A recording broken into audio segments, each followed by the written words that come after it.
Hello everyone and welcome back to the Frightening Tales. This is Michael, your storyteller. I know a lot of you use these videos to sleep, so before you drift off I thought it would be a fun idea if everyone can leave a comment to let me know where you are listening from in the world. Also like and subscribe if you are enjoying the criminal case. Story 1. By the time the fisherman finds me, I will have been dead for 33 hours, 6 minutes, and 29 seconds. 18 hours since the police declared me missing. 15 hours since Zoe told my biology teacher that my tent was empty, that I hadn't returned from the party we'd snuck out to the night before. Careful, quiet, every twig a possible snitch. It was exhilarating, our hearts pounding, the smell of pine and seaweed thick in the air, and the moon a perfectly curved sickle. Zoe held my sweaty hand and didn't let go until we'd passed the tents and joined the others by the lake. The music on someone's phone was turned down just low enough for us to make out Billie Eilish's raspy voice. One of the guys offered us a beer, kept cool in the pitch black, lurking water. I remember thinking I couldn't tell where the lake ended and the forest began. The first article published by a local newspaper reads, "Promising high school student missing after night swim in lake." Shortly after, the Water Rescue Service and Fire Brigade take over the search. Dogs comb the area, their noses trailing through the damp earth. A human chain forms, people moving slowly through the woods, eyes scanning for any sign of me. Even a helicopter hovers overhead, its whirring blade slicing through the heavy, charged air. The search drags on for hours, stretching into the twilight, yet the woods remain silent. The police begin to ask questions. When was she last seen? What was she wearing? Had she been drinking? Did she seem out of character? Angry? Sad? Suicidal? No, no, and no. She was singing, she was dancing, she seemed happy. When the fisherman finds my body, miles away from where I was last seen, certainty sets in. The autopsy reveals a hematoma on my head and purple spots behind my ears. The coroners examine the water in my lungs and confirm that I wasn't dead before entering the water. I died by drowning. My classmates are questioned again. Zoe claims to have left early, while I stayed behind with her twin brother, Tom, who has been in love with me since middle school. Tom's behavior strikes the police as odd. He insists he barely spoke to me, despite people seeing us leave the party together for a few minutes. When my body is examined, traces of Tom's skin are found on my clothes, trapped between the fabric layers. Still, Tom sticks to his story, perhaps because the truth would embarrass him for some reason. Or maybe he's just afraid of the questions that would follow, and the scrutiny that might come with them. Tom is right, you know, in the broadest sense. We really only exchanged 3 or 4 sentences that night, but only because Tom's mouth was otherwise occupied with me. I had enjoyed every second of it, and looking back, I wish I'd given him a real chance. But I was too worried about what other people might think. So, as usual, I brushed him off, leaving him to walk away from the party feeling hurt. Cassandra insists she heard Zoe and me arguing that night, just before Zoe headed back to the campsite. According to her, we were fighting over Tom. Of course she would say that. What else would 2 girls argue about if not a boy? Cassandra even claims that Zoe pushed me, though Zoe denies it vehemently. She denies discussing Tom at all, insisting it was about something else, something that wouldn't come to light until much later, when our biology teacher became a suspect. But Cassandra holds firm to her version. The thing about Cassandra is that she's always been a shadow. The kind of girl whose name teachers forget after 2 weeks of spring break. Kelly.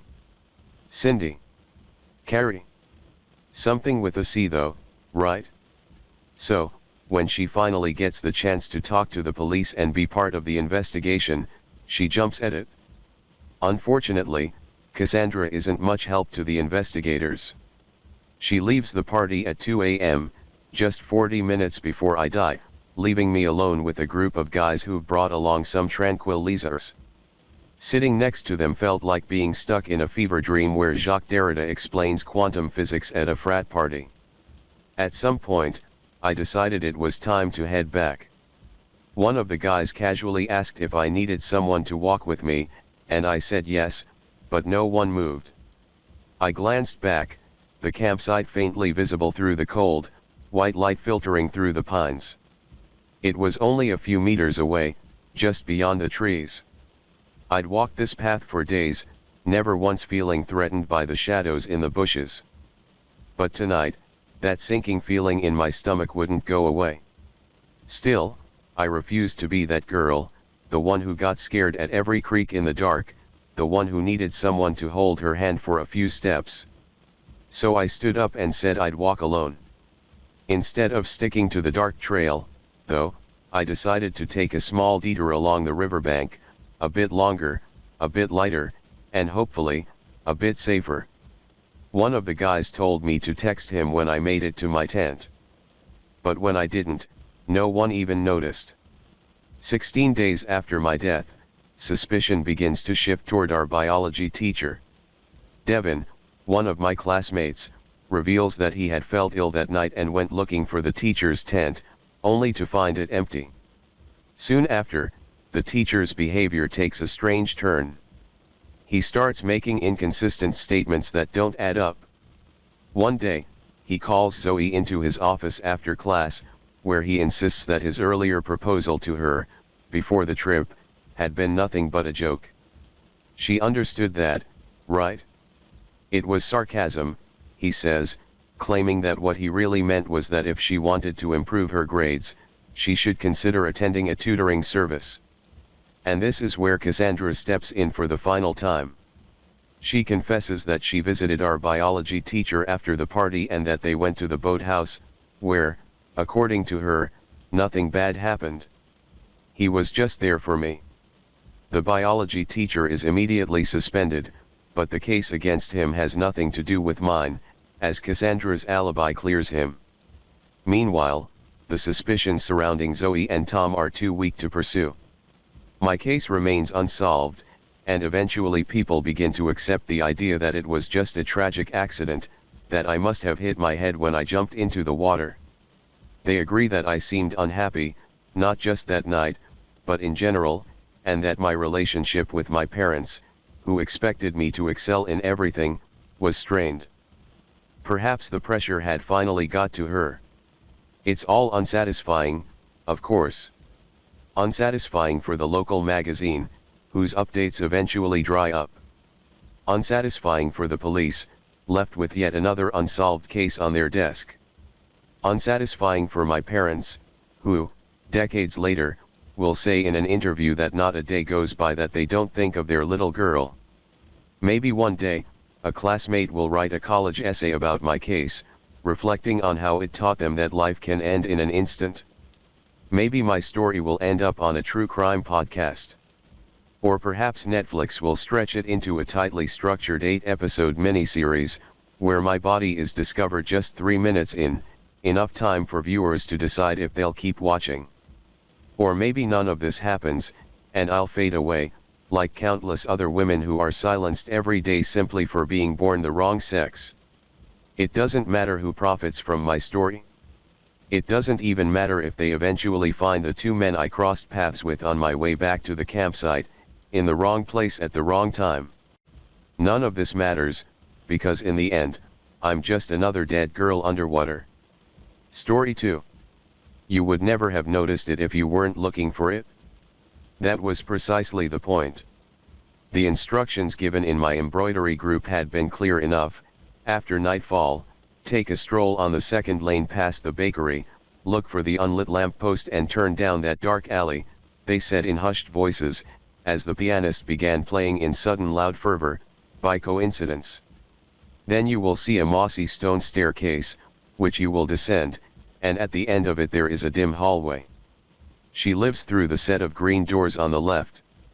The doors are tall and French like my husband's mistress, but peeling and weathered. I can tell they were once painted a lovely shade of emerald green. Half of that green paint lies in small piles of flakes on the cobblestone. I debate knocking, and decide instead to reach with false confidence for the rusted copper handle. It turns downward easily. A small bell rings and echoes. Welcome. On the posters she is grotesque, an example of how time and sin turn a person sour, but in person she has the kind of enduring beauty you can't tear your eyes away from. Do come in, darling, don't be shy. Contrary to popular belief, I don't bite. Although I can't say nothing here does. Her voice is like a wind chime, melodic and resonating, barely brushing over the crashing waves of her words. I wonder if I'm here too long if that voice will drag me out to deep sea. Or did that only work on men in the myths? Take a seat, love. Yes, there is perfect. Would you like a cup of tea? Well, it's never too late for tea, is it now? I enjoy it late into the night myself, but maybe you've been raised more proper than that. Here. The cup is warm, not hot. If she noticed my shaking hands when reaching for it, she didn't say a word. It takes more than a few seconds for my eyes to adjust to the warmly lit room after a dark and shadowy street. Among her many talents, it cannot be said that she was a good decorator. The shabby boards of the walls are empty but for an assortment of faded newspaper clippings from the highlights of her anonymous career.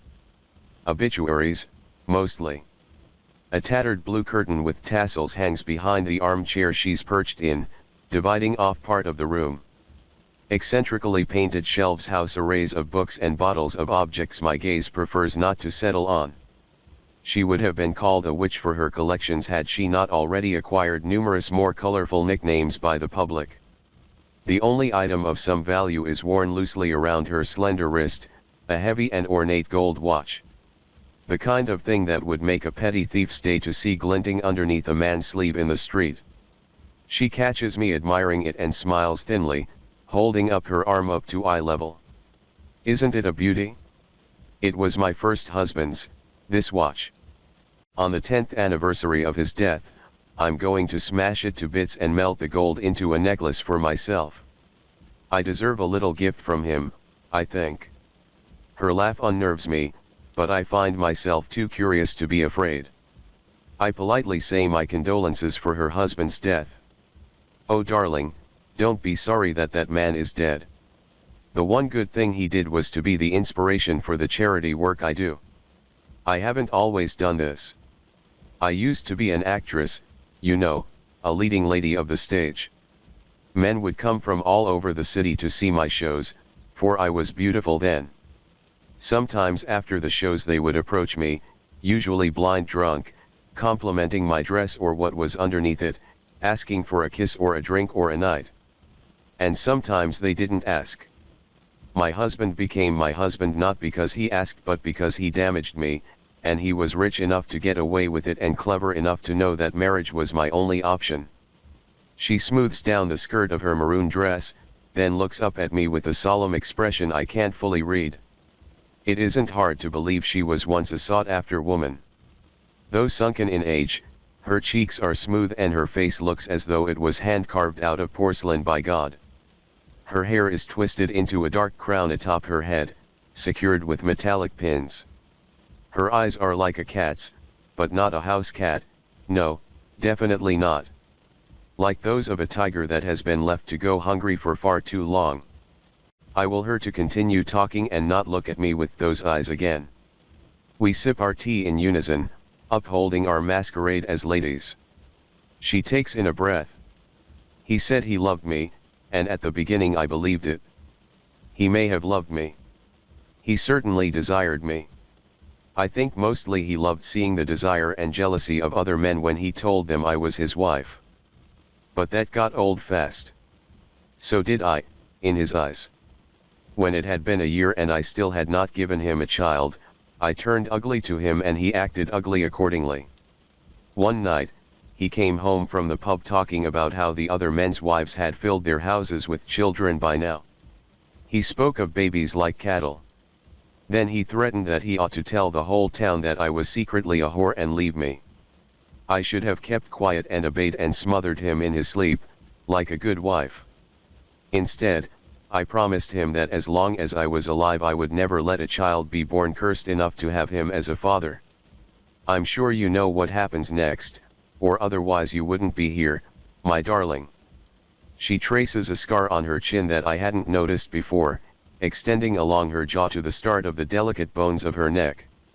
I imagine it snaking around the rest of her throat in a ring, strangling her pale skin, and my breath catches. It looks as if lightning struck her. She was struck, though not by something as rare as lightning. I instinctively touch my collarbone where I know without looking there is a ghastly bruise. My modest neckline covers it, but somehow it feels like she knows it's there, my mark of pain. I hope it goes away quickly so my husband does not think me unsightly. But then again, perhaps that will not be necessary. I nod at her meekly to show that I do know what happens next. I can't say whether he truly meant to kill me. But to hurt me, to wound me, to make my thoughts and words disappear in flames, he meant that with all his heart. The funny thing is it was him who made my words true. Of course, he couldn't have known that I was with child. Even I did not know then. After, no one would ever get to know. I made a gravestone, although there was nothing to bury. And then a month later I buried my poor sick husband next to it, marked only with a slab that did not bear his name. Wealthy and beloved as his gold in his life, in death he became only stone. The disease had taken him so quickly that there was no time for anyone to save him. Shame on chance to take him from this world so young. Got him like poison, essentially. The porcelain around her eyes cracks faintly in amusement. I have nothing to say in response, my mind stuck on the picture of a crude gravestone smaller than it should be. Now, love. How would you like your tragedy to occur? The widows in my town all chose differently. Most agree that the worse methods are only to be used for the worse husbands, but sometimes there is no rhyme or reason to it. After all, all's fair in love and war. Millions of second and third and fourth thoughts crossed my mind on the way here, but now those voices are silent and there is only mine. Mine, and hers, and the input of the hissing wind outside. Well, what will it be? In 2 weeks it will happen. On the way home after a day of work, my husband will feel a bout of hopelessness that gives him a nudge to hurl himself off of the local bridge. The river below is not a kind one, especially to those who never learn to swim. He will have been drunk, since he often is, and everyone knows how he gets when he's drunk. No one will discuss a death as taboo as taking your own life. My children and I will cry and wear black for weeks, though no longer than what is expected. At the same time the black of our bruises will fade. He won't be missed very much, really. Perhaps that French woman will miss him, but she would have met the man that I knew soon enough. I will decide to raise my children in the countryside alone, and we will be happy. I cannot say yet whether I will regret it. The final time I will see the woman's wild tiger's eyes, she will tell me that not once has she regretted anything in her life. She will say that it was a pleasure to do it, and fearfully I will believe her. Oh, it really is getting late, love. Your family must be at home expecting you. I reply that they are, and I thank her for her kindness, nervously reaching to shake her hand. How much blood has coated it? On the posters they say she has killed 3 men, but I know these were simply the times she wanted it enough to make it gruesome. The posters also envision her as grotesque, which means that they have not ever seen her, or the mark on her jaw from her fall after being struck by lightning. The posters know nothing. The men know nothing. We women must stick together, yes. The image of my young daughter appears and consumes my mind. I would do everything in my power to ensure she never has to know the instructions to get here. There will be no scars for my girl to trace, I will make sure of that. I nod and drop the woman's unassuming porcelain hand. Beneath the sound of her wind chime voice is a softer noise I hadn't paid attention to before, almost like a breeze rustling through dying trees, overlaid with the humming of the earth. It is separate from the wind and the rushing of my blood. She notices my piqued interest, and rather than say anything, stands, chuckles, and regally draws back the tattered blue curtain behind her. In view now is a cage, filled with twisting and writhing scaled bodies, hissing and competing with each other for air. They move as one, a trembling monster of green. I step back in sudden horror. She isn't looking at me, but I see her eyes flash ravenously. You don't have to worry about them, darling. Their venom is reserved for the venomous. Story 3. In this room, cursed room, loved. Cursed. Where she slept, half grown in her hometown t-shirt, shorts, no shorts, t-shirt worn with holes, on the floor, he having thrown it, under the bed, dust collected and swept and settled again. And again, who?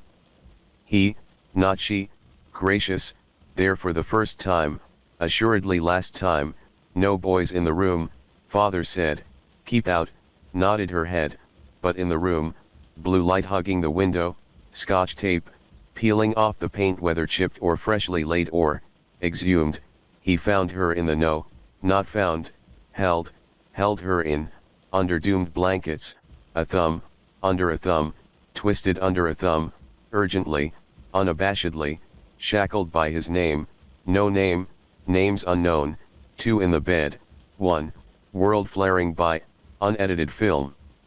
Chopped and hacked, a sore thing, ulcers blooming somewhere, holes in her memory, in her body, hush now, but the slicing, hush I say. Feeling her own atomic skeleton, so quickly destroyed, so quickly defiled, so quickly filled, it might serve to relax, dissociate. But incapable, already unaware, the girl, but the girl. Remember what? Remember the party, supposed to be where? With whom? Taken home with, she left the house. In the evening, bottles on the porch, tequila stinging chapped mouths, he powers, and powers, and powers, and powers, and disappears, a spoon of sugar in a wet glass, moon casts a shadow, bloody crescent, stray sequins scratch her shins, they flake off, she is whisked away, smells distilled, the party, what party? The secret of where it is, where it was, must have been, seen by people scantily dressed, a stain on the night, she wore, the idea of what she wore, received poorly, with exhilaration, noted, clicked, recorded and frozen forever as she was, those flashes, bright in her eyes, phone cameras glinting, periphery irritated, some kind of no man's land, couldn't breathe, too hot, couldn't hear her voice, escape, wanting it all to fade to black, anywhere else but here, so leave. Let out into vapor, where did she go? Seen. By anyone. Taken home, transported, goods handled, express shipping for dolls, laid to rest in a bed of bubble wrap, resting, in bed, then, a stranger, no, not a stranger, couldn't be a stranger, to know her bed, in her room, been in her room before, but father said no, yet, so-called friend. Always, easily trusted, hand on her lower back, her sentences half finished, since days with Velcro shoes, there like a mole, constant, dependable, then swam in her mouth, syllables of his name, there in her teeth, to be scooped out by dental floss, stuck, tip of her tongue, his finger on her pocked tongue, a moment of gagged silence, lips form sounds learned in primary school, not a scream, some sounds, vowels from when she was small and the words tasted new, like a finger. A thumb, no. Like English, children who knew the flavor, but she, the bitterness, she, muffled sounds and play and muffled sounds, out of touch. English more like aspic to her, at the time, at that point, but finding, somehow she found, but one universal language in hands and dirt under fingernails, fingernails on skin, raking on skin, touches, sticking to drool, dirty kisses on monkey bars, language of friendship, a a friend who understood her warped words.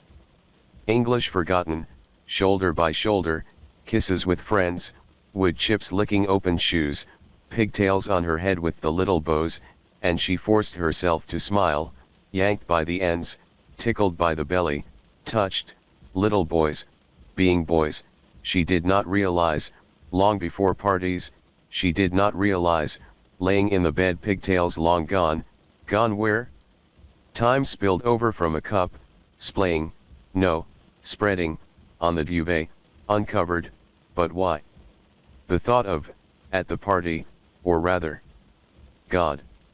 Zippers undone, knots untied, laces in her shoes, unlaced, command strips flayed from a mirror shattered on the floor, cut feet in the morning spliced, she struggles, finds herself in out of herself, second of incomprehension, hours, spanning hours, erased and unnoticed by a blink, gosh, but her mind, a washing of sorts, reckoning with punishment, lack of evidence, guilty, punishment, guilt in a sealed box open only to her, vanished memory, insufficient evidence, inadmissible, poured out in measured shots, now love is an apparition in the wall, friendship buried in a shallow grave, unseen, slipping through a groping fist, strange fist groping at, her native tongue resurfaces, from the cradle, from mother's milk, forming sounds, sounds like no, foreigners deaf to no, adequately expressed, speak English. But she can't, gibberish garbled in her throat, congealed from the inside, speak. Error speak. Error, suddenly, indubitably, he, unadmitted, swine, door left unlocked, having forgotten to lock, brought her home without keys, carried on his shoulder, a friend, helping hand, by a friend, since she met him, day one, fat black eyes, dirty handshake, playgrounds, those same pigtails sinuous in his fingers, friendship, firm, invitations to places, introductions to people, been in her room before, some cousins to know of, Mario Kart in his basement, pizza on trampoline forts, sharing generously. Growing new body parts, sheltered, without doubt. Certainly not, how could she, not to see it coming, a girl and a boy, together, as friends. Not to trail the wicked scent, perhaps unassuming, perhaps mistaken, unaware, naive, guilty, secretly wanting, once or twice a flirt, in sobriety dripping with meaning, he reads, pours tequila into shot glasses, her language stinks of filth to interpret as, in that tight skirt, combinations of, stop right there. Can it?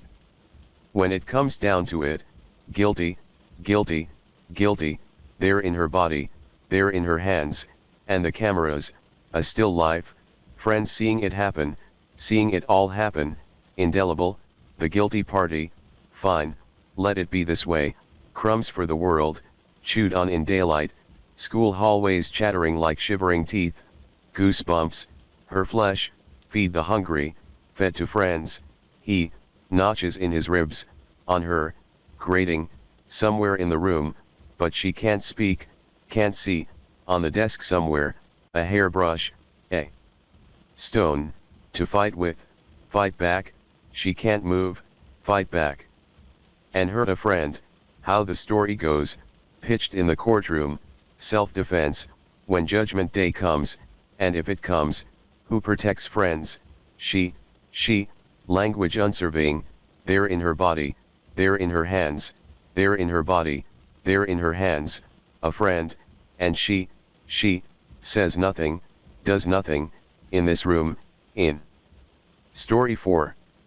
The Honorable Judge Harold Brybar strode to the bench bearing a coy smile. The court knew that smile well, as did millions watching on view screens all over Mars. As did tens of millions back on Earth who wouldn't get the feed for another hour or so.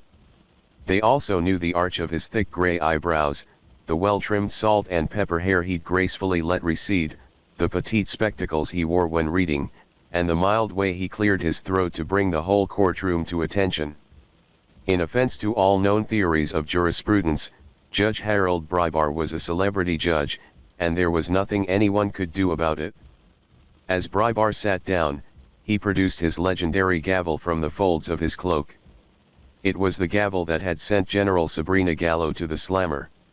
It was the gavel that had brought justice to the ungrateful eight. It was the gavel that had, so mournfully, let the Scarlet Assassin walk on a series of technicalities. Years ago, a rookie reporter dubbed it the cinematic hammer of justice, and the moniker stuck, though Brybar only laughed and shook his head ruefully when asked about the moniker. Chekhov would have surely side-eyed this fabled instrument of law and order. "This should be the final day of the trial," Judge Brybar said after customarily clearing his throat. "If Miss Toddle's statement runs long, we'll cut for lunch at 11. How long do you think you'll go?" He flashed a smile at the defendant. "An hour should do it." Marissa Toddle flashed a smile right back between lips stained dark red.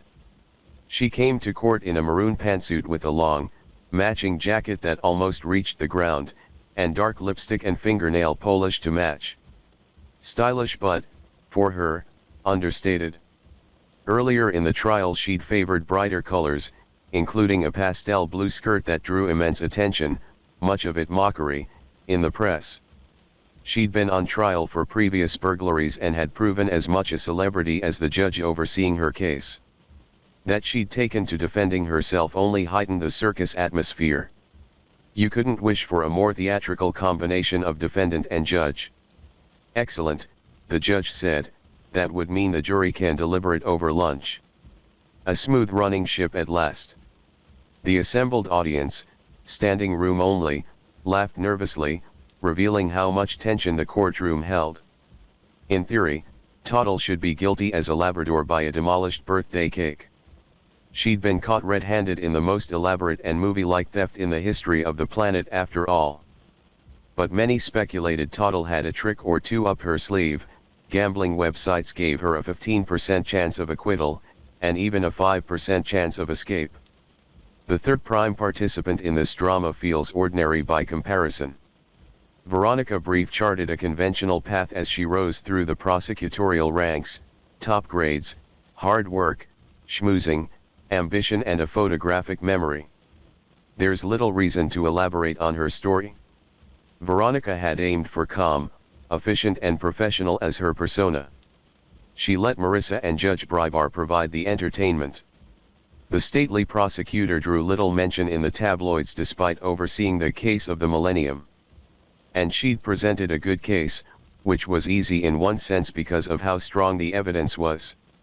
Someone had stolen the twin pins of Mars, diamond-encrusted spikes that ceremonially finished the oxygen dome of the first Martian city. Marissa Toddle was a known high-stakes burglar and ex-con.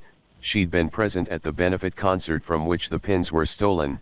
She'd purchased the chemicals needed for the distracting foam bomb that had gone off at the concert, and most damningly, one of the diamond pins had been found in her very apartment.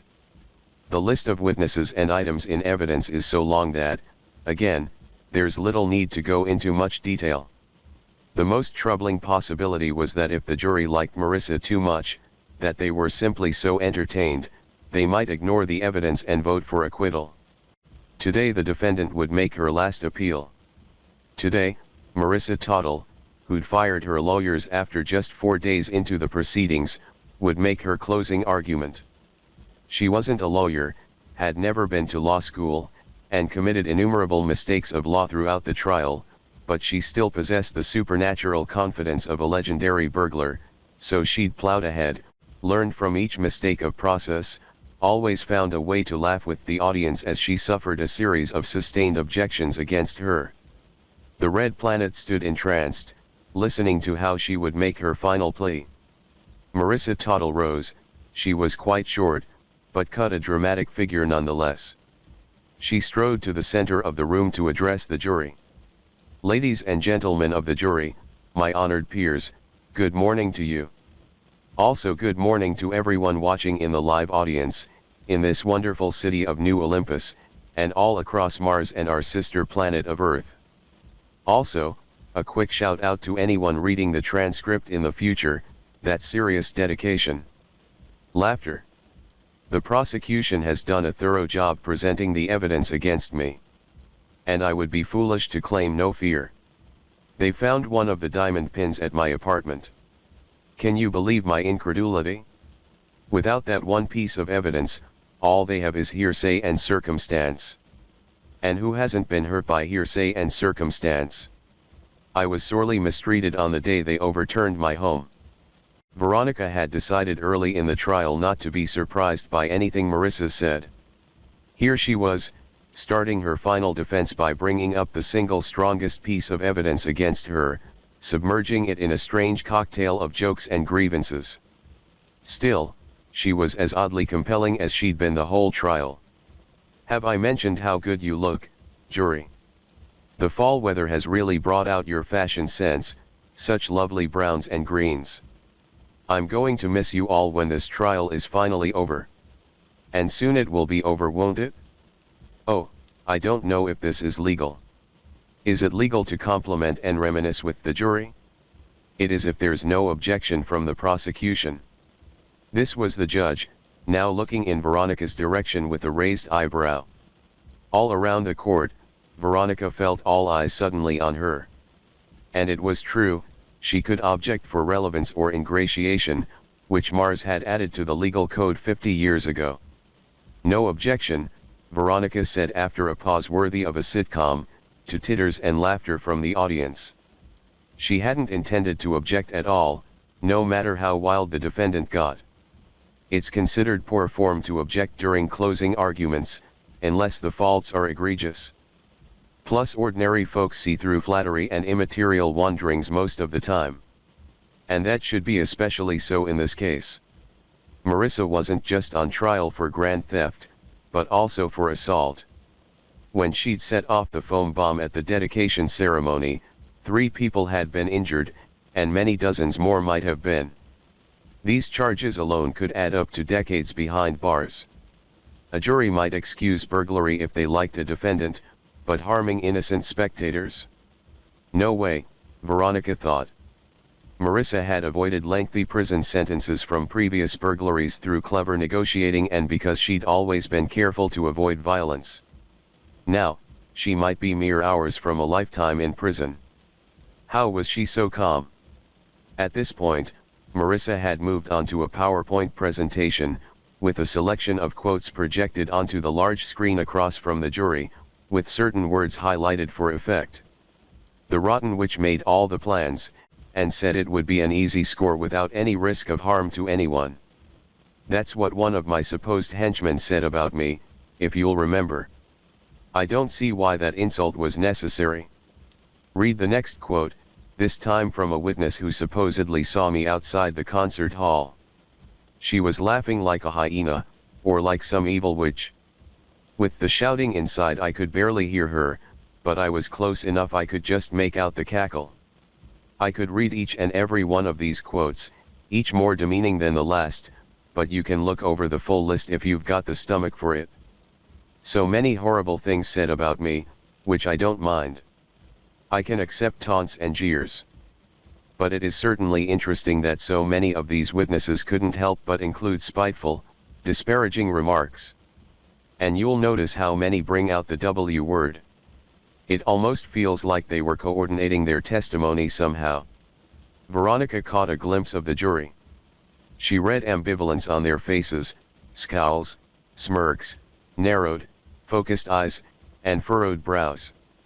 They were all paying attention, but none appeared sympathetic, and only a few seemed amused. She found it galling that Marissa would imply misconduct from the prosecution.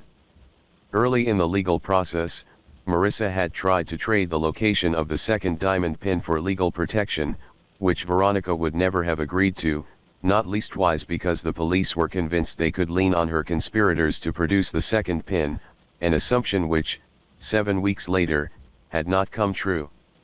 Those negotiations were inadmissible at trial, but made Marissa's attempts to cast the prosecution as corrupt all the more preposterous. Marissa knew she was guilty, and knew the prosecution knew she was guilty. And then there's the matter of the diamond pin apiece, found in my apartment, right under my very bed. It's the linchpin of the case against me. But do you find that likely? That a supposed master criminal would conceal the single most damning evidence in the most obvious and cliched place to hide something? Ha! And that underscores my next point. That the diamond pin of prosperity is yet to be found. If I had stolen them both, why hide one in an obvious place, then another where the police have yet still to find? I'm not going to accuse anyone else of being the real thief, and therefore the person who planted the evidence while keeping half the spoils for themselves, not right at this moment anyway. I don't have the resources of the police or prosecutors to chase leads and likely suspects. But how can you not be suspicious of these circumstances? Marissa had raised her voice by this point. Despite her grandiosity, she'd kept her tone civil, even playful.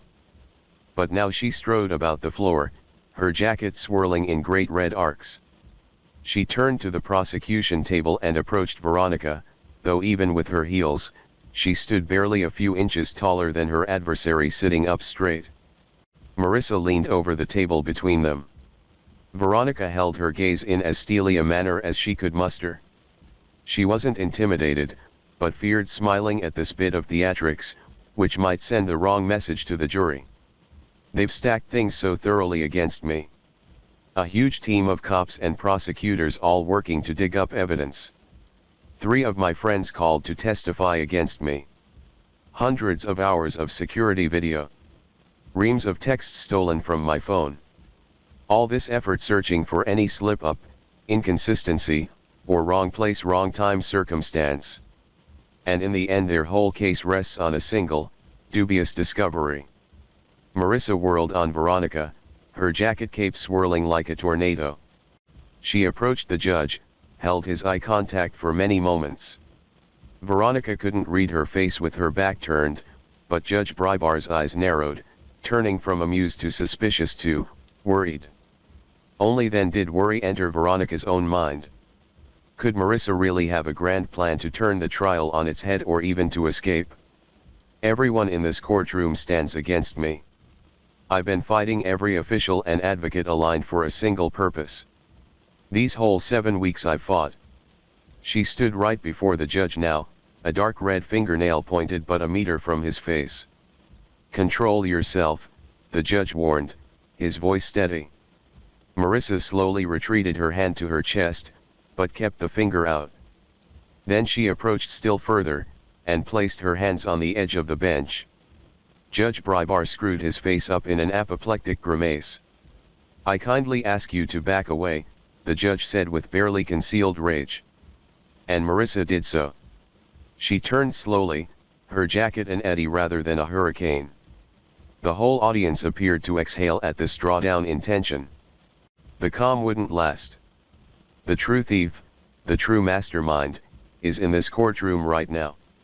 Marissa raised her hand, extending that damning index finger clad in crimson, thrusting it high in the air like the barrel of a smoking gun. The courtroom turned deathly quiet. Marissa twirled her finger in the air, once, twice. A woman screamed in the audience. Several people stood. Veronica noticed the judge fumbling for his gavel. Why was his gavel not to hand? Veronica's photographic memory went to work, rewinding to a minute prior. The gavel had disappeared from the moment Marissa had placed her hands on the bench. When she'd made that dramatic turn she must have. Approach, Your Honor. Veronica called out, but was drowned out by the growing tumult of the audience. She stood and shouted. Approach, Your Honor. Your gavel. She has your gavel in her sleeve. The chaos intensified. Cries and laughter mixing together. Judge Brybar's eyes were wide as Phobos and Deimos in the Martian night sky. The bailiff stood frozen for a moment, but one caught Veronica's eye. They nodded at each other and sprung into motion. Veronica charged. She couldn't say why, necessarily. But the thought entered her mind that perhaps this was a grand distraction to allow Marissa some clever escape, and that was just too much of an affront to the seasoned prosecutor. It was a breach of decorum to get involved in bailiff duties, but Veronica had been a track athlete in college, and had taken basic police training. and there was so much energy in the courtroom. The bailiff, a stocky woman with a tight ponytail whose expression almost never changed, her name was Lawrence, Veronica wanted to say, got there first, and held Marissa under the arms. Marissa was making a show of struggling without really struggling, calling her capture a brute. Veronica held Marissa's eye contact while she riffled in her sleeves, producing the lost gavel within seconds. "I believe this belongs to you," she said with what she hoped was cinematic showmanship as she cast the gavel onto the bench. Adjourned. Adjourned. Take the defendant into custody. The judge had retrieved the cinematic hammer of justice and was banging it on the bench like a woodpecker. Slowly the veins in his forehead receded as the bailiffs took Marissa away. Next the judge leaned down to whisper to Veronica. "Meet me in chambers. I fear we're looking at a mistrial." Of course. Of course a mistrial. Was that Marissa's plan? But how would this help her? More chances to escape maybe, but then she'd surely earn tighter security from this fiasco. She'd wait in prison for the next trial, and the evidence against her would be as strong as ever. Why had she done this? Why had she made such a scene? But then, she'd so loved playing the lawyer, stirring up drama and having all eyes on her. These last 7 weeks may have been the most exciting of an already legendary life. With this performance, Marissa Tuttle hadn't earned her freedom, but she'd earned another shot at being the center of the known universe. Story 5. The door to the interrogation room creaked open. A girl was inside, still in the depths of REM sleep, did not stir. Sleep was all she had. Her only escape, and only therapy from her current fate. She remained curled up on top of the table like a feline, conserving her energy before the hellhounds would be turned loose on her. Haley, a psychiatrist, made her way into the room. She could see the subject, Emily, had insomniac circles around her eyes that made her look like a raccoon almost. Haley felt bad for having to wake her, but if Emily wanted sleep, she would need to talk at some point. She reached out and took Emily's hands in hers. They were cold and clammy. Emily emitted a faint whimper, but her eyes remained closed. Haley let go of her hands and brushed Emily's hair. Emily stirred and her eyes sluggishly opened. Her dark eyes, with saucers for pupils, studied the green emeralds Haley had for eyes.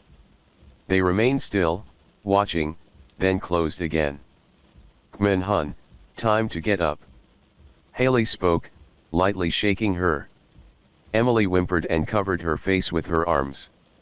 Haley stood and scooped her off the table. She expected a fight, but Emily remained docile in her grasp.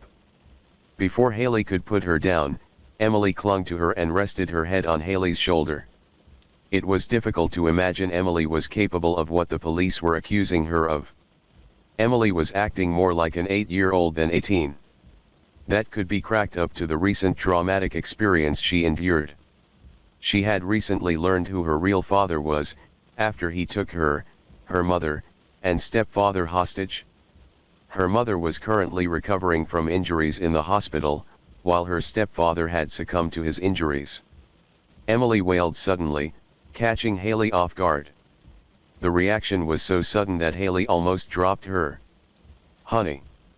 Emily buried her face in Haley's chest, with heaving sobs that made her tremble all over.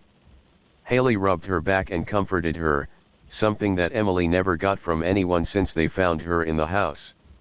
She had passed out with the landline phone still in her grasp, with a split table beneath her that broke her fall. Haley had a job to do here, however, and that was not to comfort a possible suspect. Haley gently pried her off and sat Emily down in a chair. "I'm going to be honest," Haley began. "They suspect you conspired with your father." All the melanin drained from Emily's skin. This couldn't be happening. She quickly shook her head in denial. Emily strained herself attempting to protest, but her voice cracked, and her words died in her throat. "You may want to see this," Haley said, handing her a tablet. A frightened moan escaped her mouth when the video started playing. When Emily learned the truth, she attacked and interrogated her stepfather in the basement for putting a wool over her eyes, while her real father was otherwise engaged upstairs. And now, law enforcement suspected she was hiding her father's whereabouts. They intended to use this footage as leverage against her if she refused to cooperate. Her knees drew up to her chest as reality washed over her.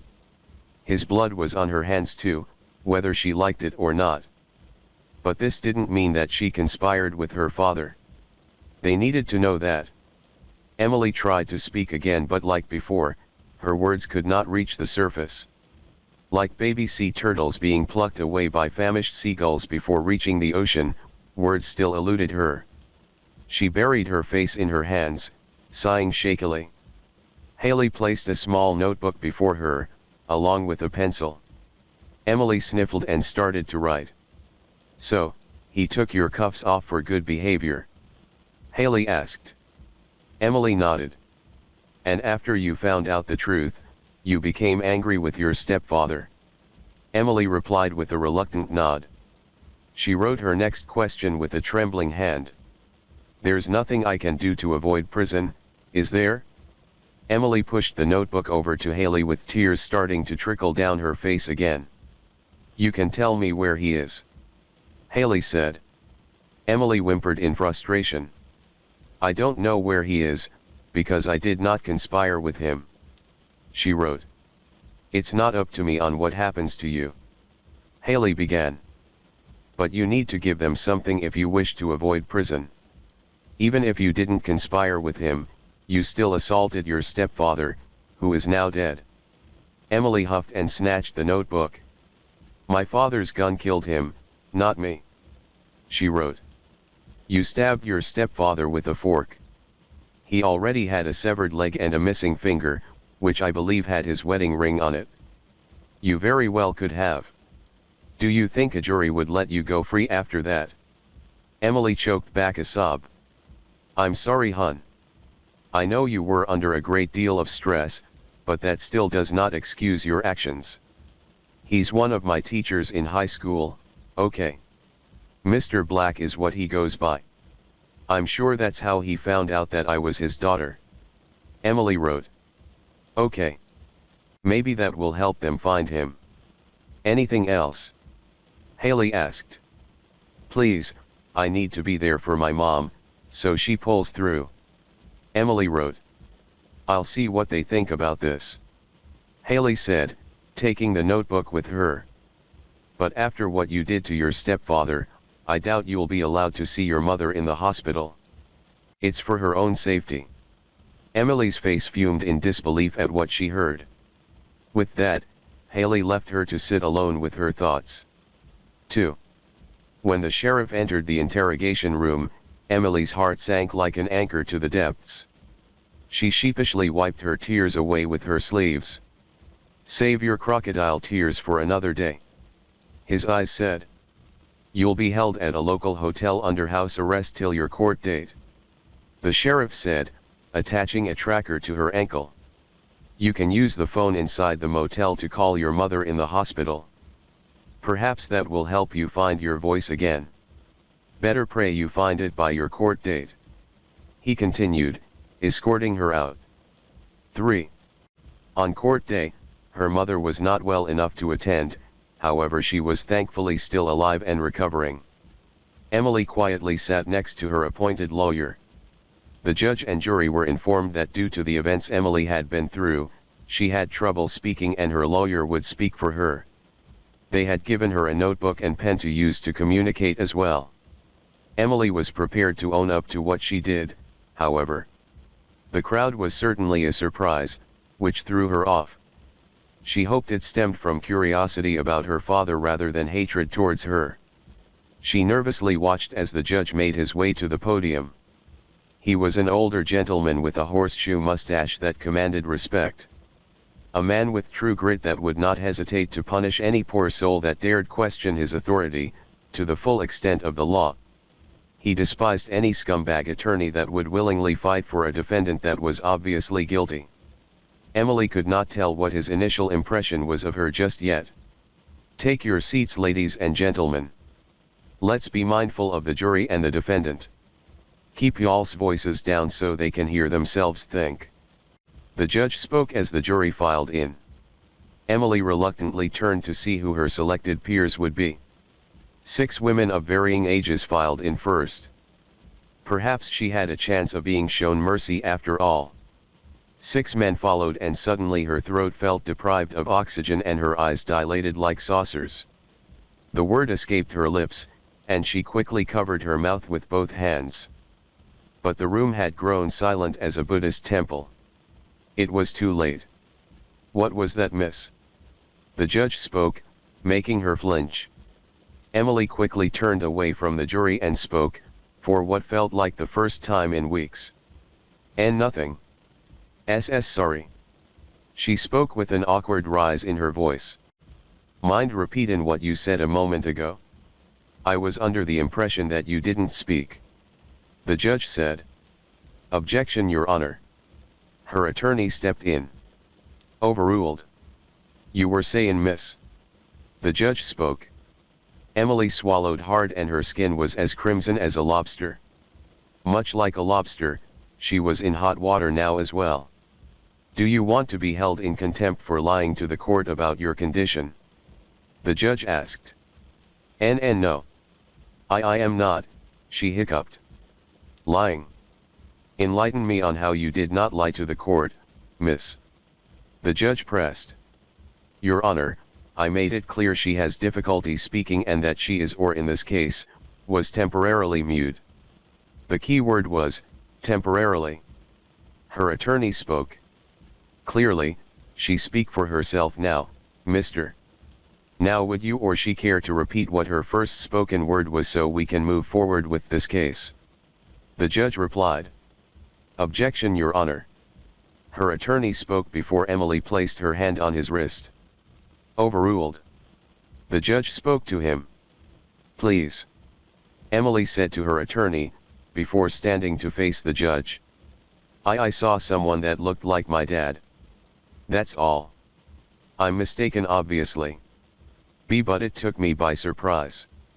So, we have it on record, repeat the exact word you spoke for me, miss. I will not ask you again. The judge said. Daddy.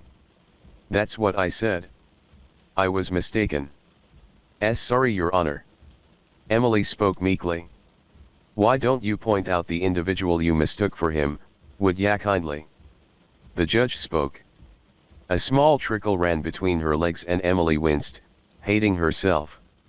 In fact, why don't we show everyone what her father looks like, shall we? The judge said, and a projector flashed a picture of Mr. Black on the wall behind him. This is the man responsible for the death of Emily's stepfather and for her mother, who is currently in hospice care. What we are here for currently, ladies and gentlemen of the jury, is to figure out whether Emily knows of his whereabouts, and 2, whether she conspired with him against her stepfather. The judge spoke. Now isn't that a load of horseshit? A voice cackled. A man in the jury stood, and Emily's fears were confirmed. His disguise could fool most, but not her. You think she's capable of this? Hell, she couldn't even keep it together when she caught a glance of my face. Mr. Black laughed, pressing his revolver against another juror, urging them to walk up with him. The police officers and security guards all drew their weapons, but Mr. Black revealed his own weapon that was strapped to his chest. There was a rise of panic from the bystanders and the jury. Enough! The judge roared, and the crowd simmered down. As the Joker once said, let's not blow this out of proportion. I'll only take a moment of your time, one way or another. Mr. Black said. You've got balls showing your face around here. The judge spoke. I'm just here to make sure an innocent person doesn't go to jail. Lord knows the law has a way of fucking that up. Mr. Black replied. I propose an exchange then. You go to jail while she goes free. That I reckon is how it should have been all along. The judge said. Ha! You should go on stage and see how far that joke gets ya. Mr. Black cackled.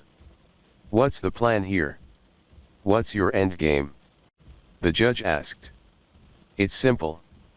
If you all want to live, you let us leave, quietly. Remember, the juror I replaced is elsewhere, awaiting your assistance. Mr. Black said. The judge, a veteran from the war in Afghanistan, recognized the bomb Mr. Black had strapped to his chest. It was capable of taking out a whole block. Everyone inside this building would be cooked like a Thanksgiving turkey when all was said and done. Drop y'all's weapons. The judge ordered. The officers followed suit. Let's be on our way, Emily. Mr. Black spoke. A frightened moan escaped her mouth. She had no idea her father was capable of this. He would be labeled as a terrorist in the news. There was no coming back from that. Don't waste my time, sweetheart. Mr. Black hissed, pressing his revolver against the juror's forehead. Emily whimpered and reluctantly stood up. Can you tell me where the other juror is, before you go? The judge asked. Good man. Mr. Black said, opening the door to the judge's quarters. Through there was a quick exit to the parking lot. I left a note with an address under my juror seat. If anyone stops me, that place will blow too. Mr. Black said. Emily gagged as her nerves started getting the better of her. This was all too much to take in. But Mr. Black tugged her inside by the collar of her shirt, urging her to keep moving, and they ran to the exit door. Outside, there were 2 cars waiting for them. Mr. Black shoved his hostage to the floor and slammed the door shut behind him. Emily eyed both cars in confusion. She yelped when she felt something hot sting her arm. Emily looked up at her father as everything around her grew brighter. Why? She whimpered. Can't risk ya having second thoughts. Mr. Black replied with a wink, removing the small needle from her arm. Emily was too weak to resist when he laid her down in the back seat of a Chrysler 300. He rode in a different car, and she passed out before they drove away. Emily awoke with a start in what felt like another lifetime.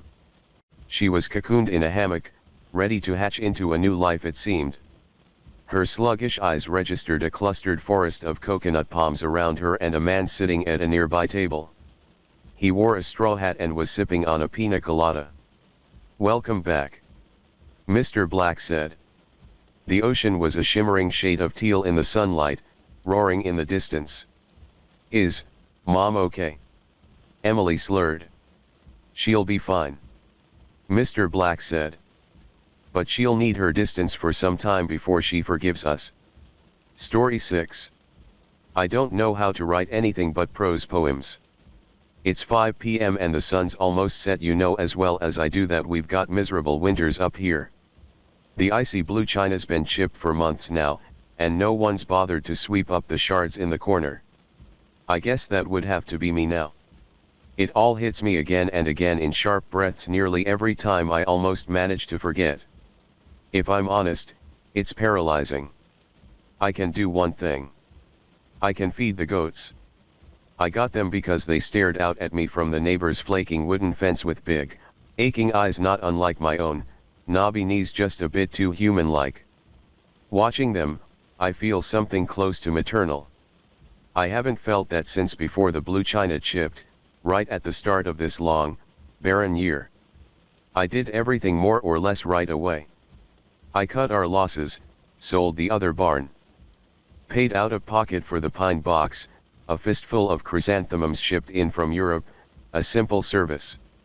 Looking at those wilted flowers, I thought only of how hopeless they were. Their stalks had already bowed their heads away from the sun.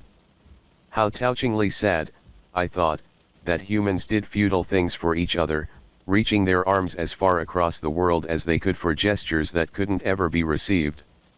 What did it matter to Lil if I had brought her favorite flowers from halfway across the world? She'd only mentioned them once, offhandedly, flicking back the corner of a catalog where it showed a wooden coffee table upon which, of course, a vase of chrysanthemums sat. She was just making conversation. We walked through our lives just making conversation, just filling time and space. When you've been together for the better part of 10 years and nothing changes, you more or less run out of new things to say, so you fold the corners back on catalogs of new things that won't change anything and you feed the air your meaningless monologues. I've been doing that a lot lately. Just talking to all that empty space. I got the goats a few weeks after the dust settled. Just needed something to look at, I guess. I tried to paint them, but I've always been useless at art. Couldn't ever make anything worth seeing. The goats turned to vague gray smudges on the thin canvas, and I figured that was that. The canvases were Leal's, anyway. So I just feed the goats. They're eager this afternoon, and it's occurring to me in that same slow, murky way every thought has hit me since it happened. I'm not entirely sure I've fed them yet today. When I've finished, I just put the feed bag back in the shed, like so. Long shadows draw on the sharp faces of the hill. I have the same thoughts every day. I'm like some anti-Heidi, I think, on my way back down to the cabin, or maybe I'm her grief-stricken grandfather, all shut out from the world. Blades of grass brush my ankles and the wind whips my clothes against my skin. I see the fuzzy, pixelated cartoon Alps flash by in my mind, casting a soft glow on my young, enraptured face. It was nothing like the real thing. That was 20 years before Leal. 30 years before after Leal. I used to be someone, then. There was always some central plot. Here, our protagonist goes to school. Here, she graduates comfortably in the middle of her class. Here she is with all her rejection letters pinned up on a corkboard just like Stephen King. See the projection of the city skyline against them. That means she's somebody. But adult life, real adult life, not that early 20s floundering I did, was plotless literary fiction. Vague ruminations. Watching the shadows sink into the floors of the barn. Spending 7 or 8 long years wallowing in all the backstory that never made it further than the coffee table when friends were over. Sucking the marrow out of weekend trips into cities, watching the lights blur by. Leal's family farm. Static on the TV. Standing water by the back garden hose. All those bugs' wings drenched in it. Moss crept over the years, and so our footfalls were soft. When I unlock the door now, it barely makes a noise. That's the quiet kind of way I got used to living. I suppose that could only have lasted so long. I turn on the kettle, and even that seems muted. I've got all kinds of tea, because I like Lipton, but Leal liked the real, fresh from the ground stuff. She always said she could taste the earth. I figure it checks out, because it tastes like dirt. She'd say soil. I'd roll my eyes and then roll my tires all the way into town just to see another soul, a stop sign, something. But don't get me wrong, I'd always come back with more of the stuff, those sachets of lavender and sprigs of what have you. They reminded me just enough of corsages to remember I'd made a promise to her. Resentment or not, the rosemary still called out to me at the market. "Officer, I'm not really sure where you want me to go with this. Who's going to listen? Nobody stops to watch a life fall apart. People jump in front of trains and you're only delayed a few hours. People waste away in hillside cabins and the world forgets them. My watercolors are just worse imitations of those bleeding goats, impressions of a bleak life. My manuscripts are just trees twisted into something half-formed and ugly. Words all run into each other and those sentences speed down hills like Heidi, every bit as careless. Like runaway trains. No, that whistle's only the kettle, but doesn't it feel every bit as real? Don't you ache for the rumble of the train? For the screech of metal? Tea. Here's the Lipton I like." Leal caught her lip on the gate and lost her balance. Yes, that's what happened. She flew down that hill every bit like in the movies, some breathless wind-whipping blurry camera action. I swear if you'd listened, you'd have heard the director yell cut. I had an internship at a film production company, you know. I was going to be somebody. If they were filming this, they'd focus on the right things. I bet you're not focusing on the right things. Have you seen the standing water? All those wings glistening wet? All those leaves curled and sun-roasted by the window? The shards of blue china in the corner? 10 years of it all built up into a film, seeping into the tap water. Lil's family farm. How, between the two of us, her farmer's 10 was the only thing keeping us afloat. How I, no longer young enough to pretend my star was rising, could only watch the miserable things glinting at night. It's enough to drive anyone over the edge. She wasn't always an angel, either, officer, although I don't imagine you're interested in that. There were hard winters. We ate the bruised fruit. I imagine you want a real confession. You've been salivating since you got here. You watched me feed the goats with a madness in your eye. You're a young detective, and this is probably the first important thing you've ever done. But I can't do that for you, just the same as I couldn't make a name for myself any other way. Just the same as you soft-brained fellows down at the station didn't get wind of this until the snow melted months post-mortem. But I just can't put it into the words you want. Don't you get it? There's not a damn thing more to say. Couldn't write a eulogy, can't write a confession. I don't know how to write anything but prose poems. Story 7. Death, it seems, was always near at hand. I was certain that my own death was imminent, staring at me with flat, gray eyes and a slight smile. What are you doing out here, Tin Star? The gun in his hand didn't waver. My hands went up, letting Leon know that I was his to command. I was tired, thirsty, hungry, and in no position to take on a man who, in stature, resembled a bear more than a man. Hunting down some men who robbed a bank. More to the point, I'm not looking for you.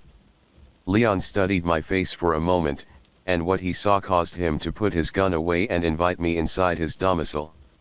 It was a cave. He pulled aside the buffalo hide and ushered me in, and I instantly felt a warmth that I hadn't felt in a week. My fingers started tingling and burning as they thawed out, pinpricks of fire that I welcomed. The thick hide of the buffalo was doing an admirable job of separating domesticity from cold savagery.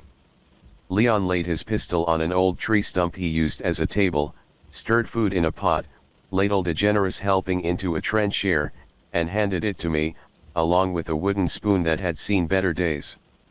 Thanks. I eyed Leon as I ate. He was still looking at me with eyes that gave me the jitters. Watchful, like he could read my thoughts. Maybe he could. Mountain men like Leon are rare, and his survival skills were rarer still.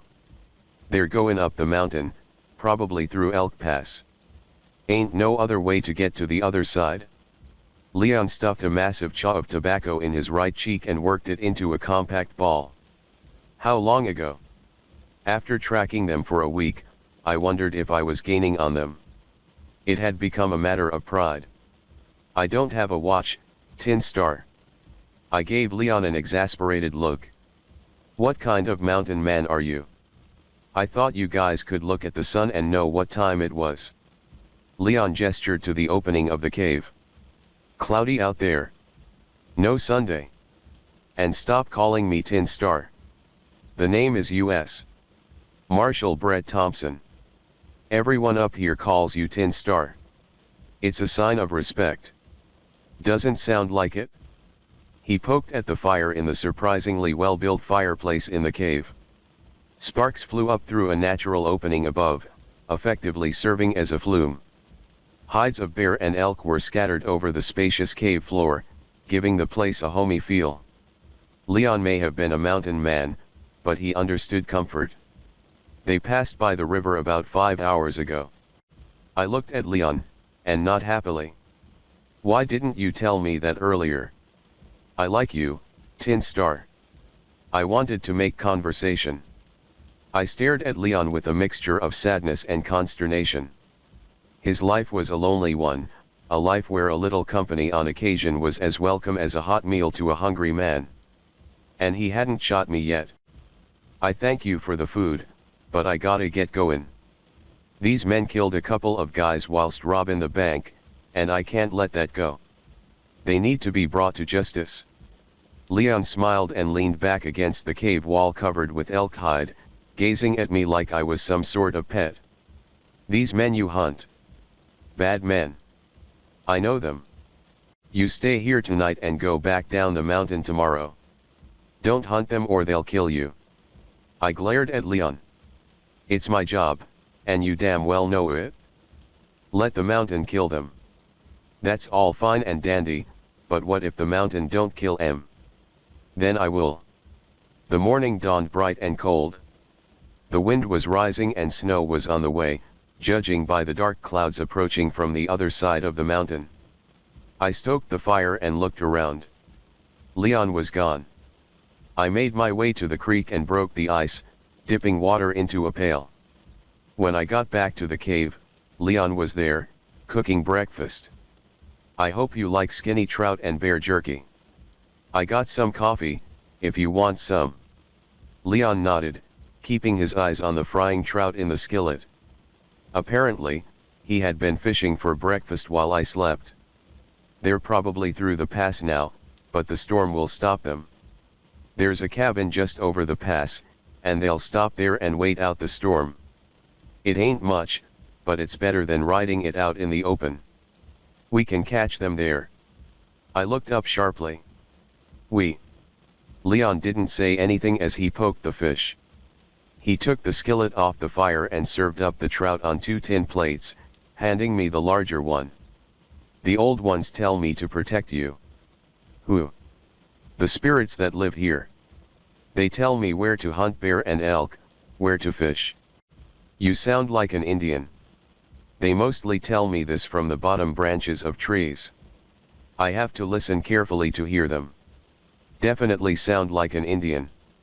The old ones are very wise, U.S. Marshall Brett Thompson.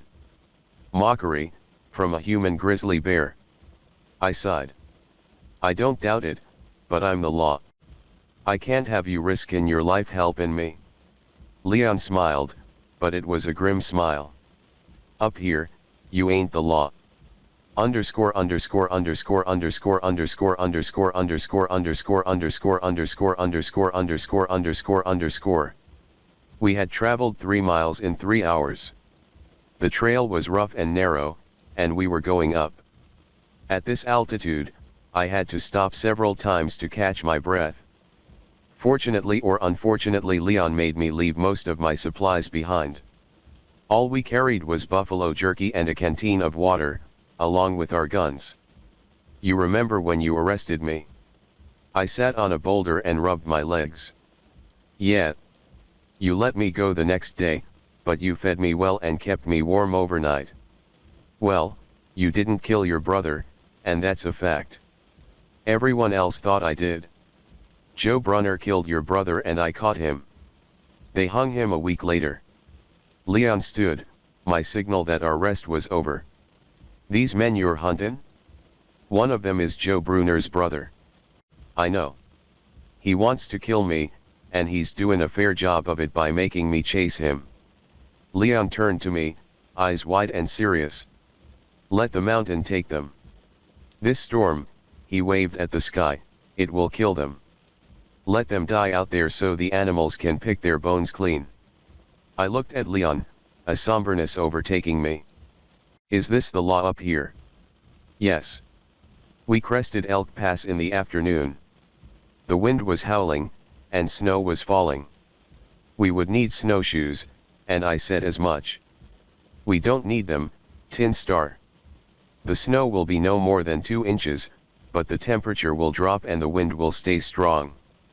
The wind was already knocking me over, so I leaned into it and continued putting one foot in front of the other.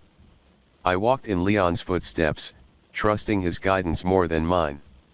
Despite the many coverings on me, I was chilled to the bone.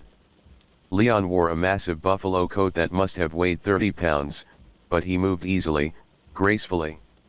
Suddenly, we saw the figure of a man lying on the ground. Leon stopped, holding me back with an arm that resembled a tree trunk. Leon had a stillness about him that defied simple explanation.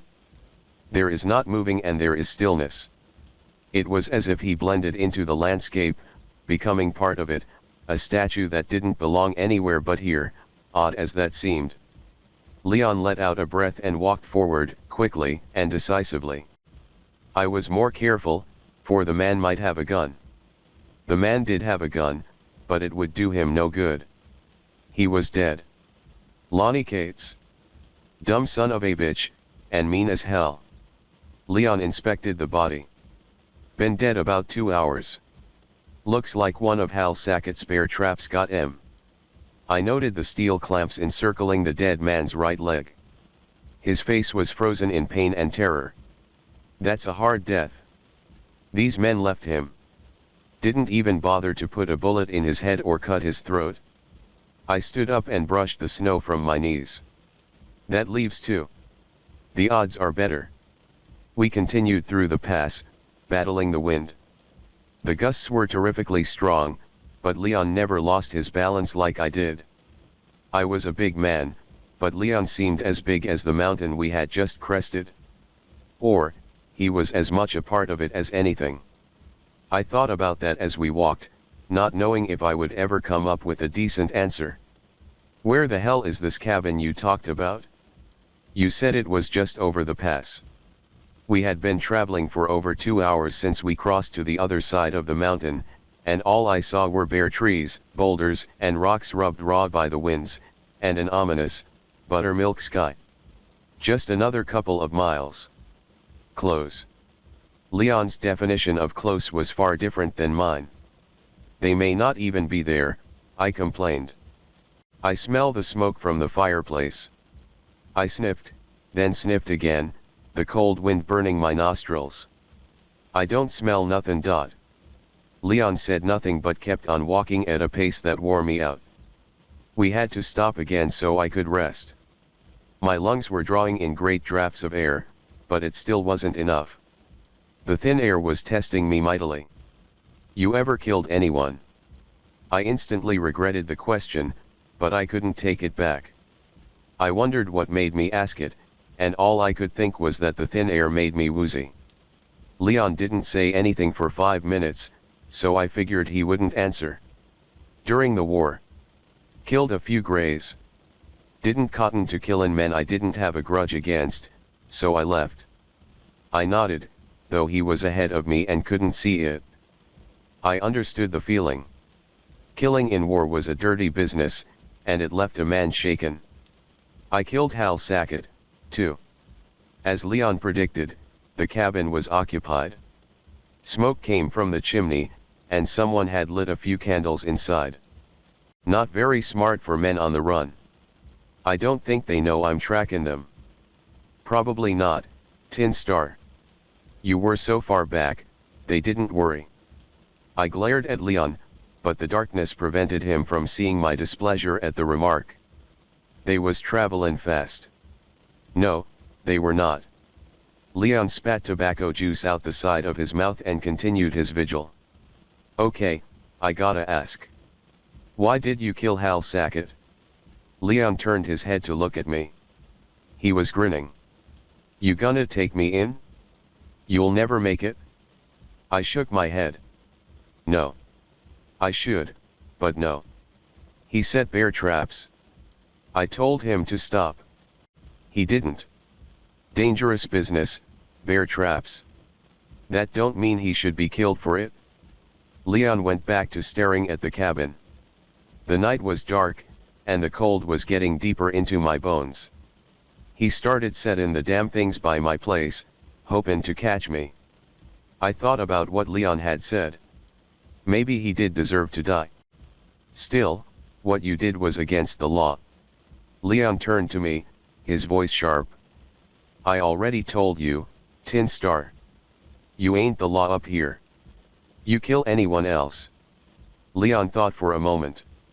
Yeah, but I don't know their names. The sun hadn't yet risen, but its cold, orange glow could be seen below. My body ached from sleeping on the frozen ground, and the wind had increased to a howl. Leon was already up, watching the cabin. They know we're here, he said. I yawned and stretched. How in hell could they know that? We snuck up on 'em right smart.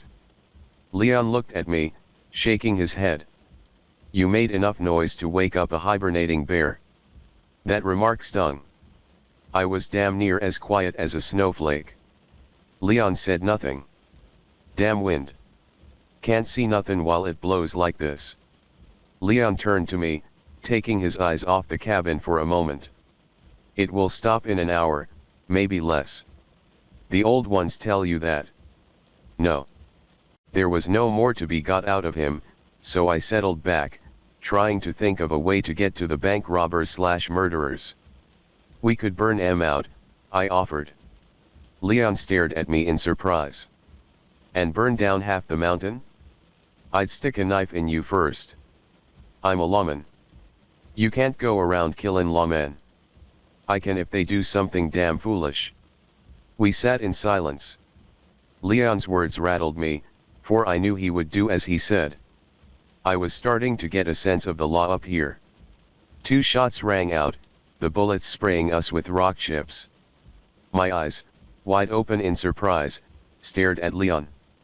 He shook his head. Sharp's buffalo guns. Both of them got one. A volley of bullets chipped at the boulder we were behind. Henry repeating rifles. Those boys are serious. Leon said this matter-of-factly, like he was reciting a weather report. The day wore on. As Leon predicted, the wind had stopped, and we could hear the miscreants talking inside. I see you got some help. Cody Brunner, Joe's brother, yelled from a window. This was followed by another dozen rounds aimed our way. Come on out. You ain't got no place to go, Cody. I used my official U.S. Marshal voice. Cody and his partner answered with more shots. Let 'em keep shootin'. They'll run out of ammunition sooner or later. Leon was right, but how would we know when that happened? We spent another night behind the boulder. The temperature dropped to the point where the water in the canteens would freeze. Leon kept his canteen near his body, so I did the same. Right before dawn is when we made our move. Leon led the way and took a bullet, but kept going. He kicked open the door and got 2 more bullets for his trouble. I had my Colt revolver out and blasted away, hitting both men twice each. They stumbled to the floor and died without so much as a sound. Leon was in bad shape. Too bad to save. I made him comfortable and sat with him while he faded away. I'll be with the old ones soon, Tin Star. I'm right sorry, Leon.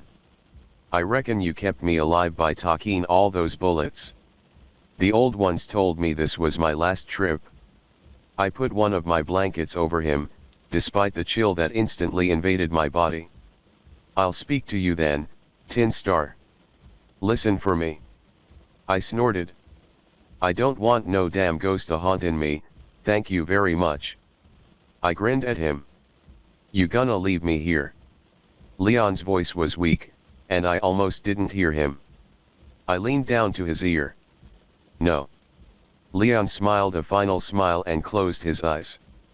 My badge has 5 points on it, with the US emblem in the middle. I cut off 3 of the points and bent the other 2 up a little so they would look like wings. I tacked this onto the cross I made for the man.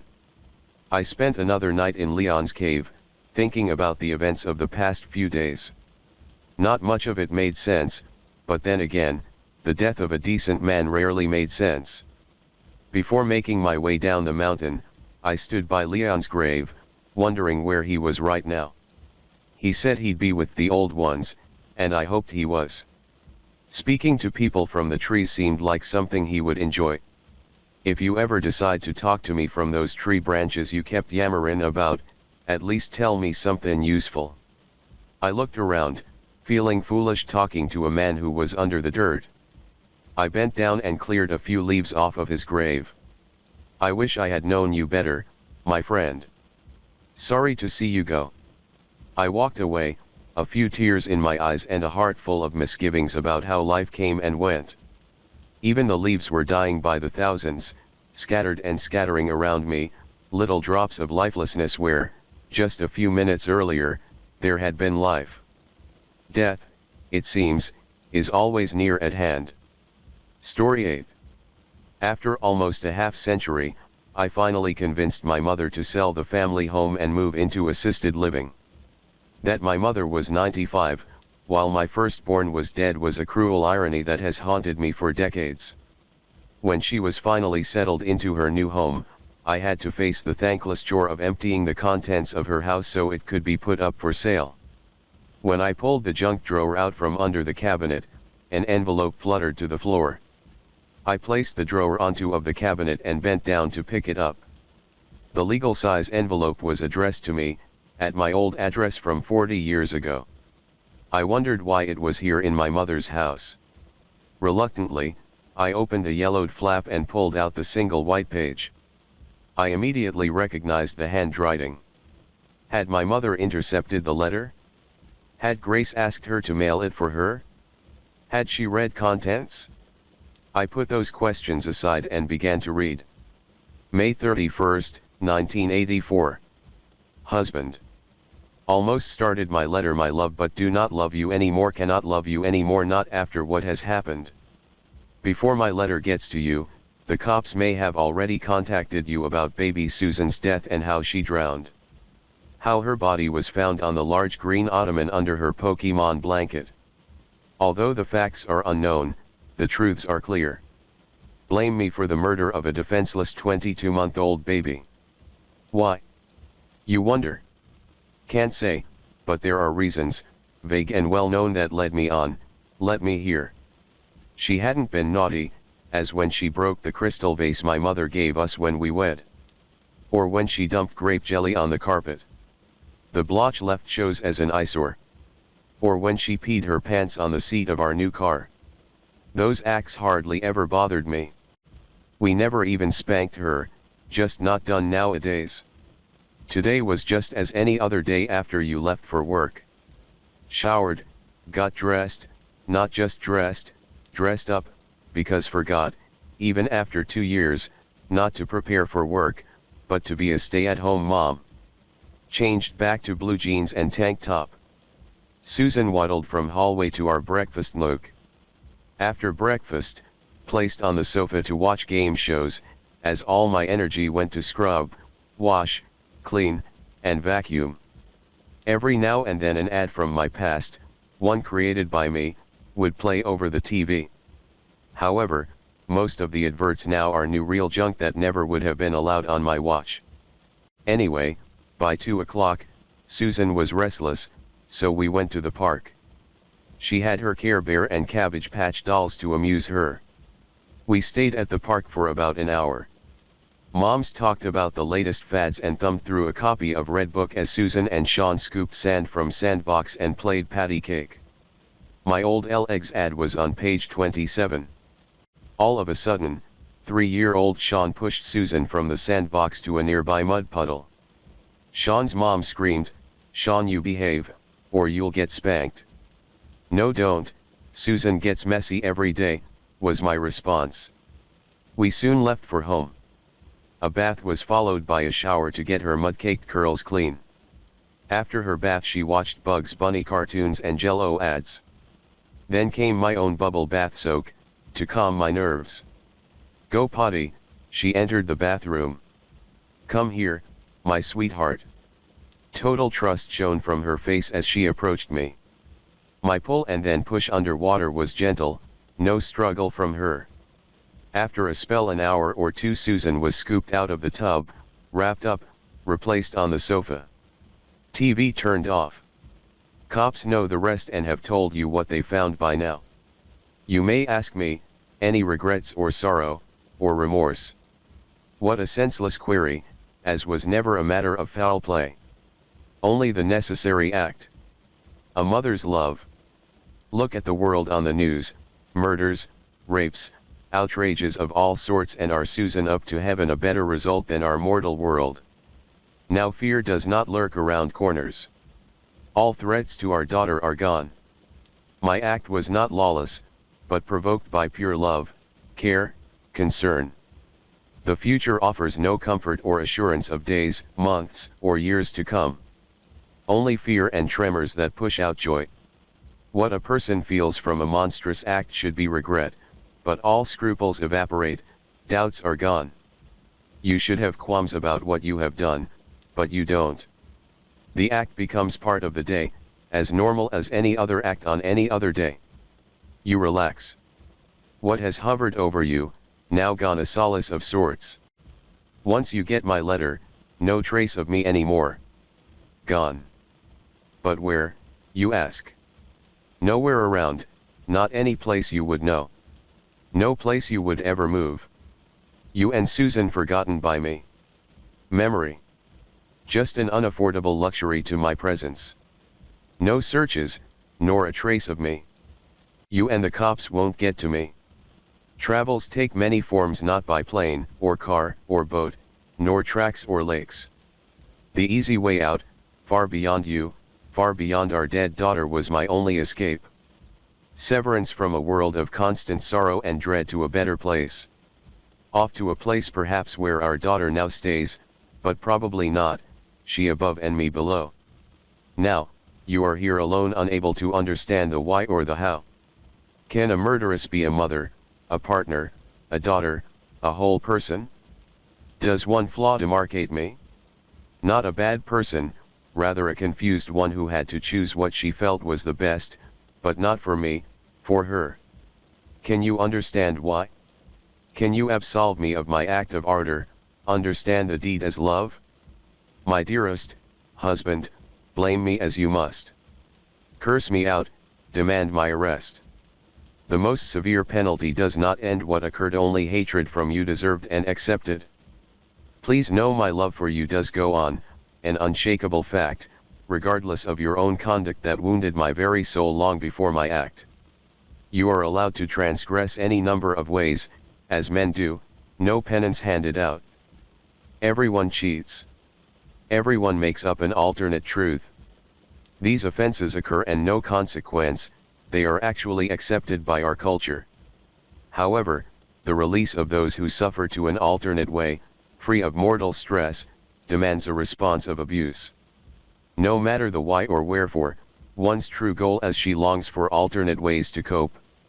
Only one penalty allowed, a death for a death. One a release, one a consequence. Why release me when to suffer equals peace? Rather, condemn me to never be free from my act seems a more just response. Goodbye my no longer, forever love. Farewell my used to be heart. Do not look for me.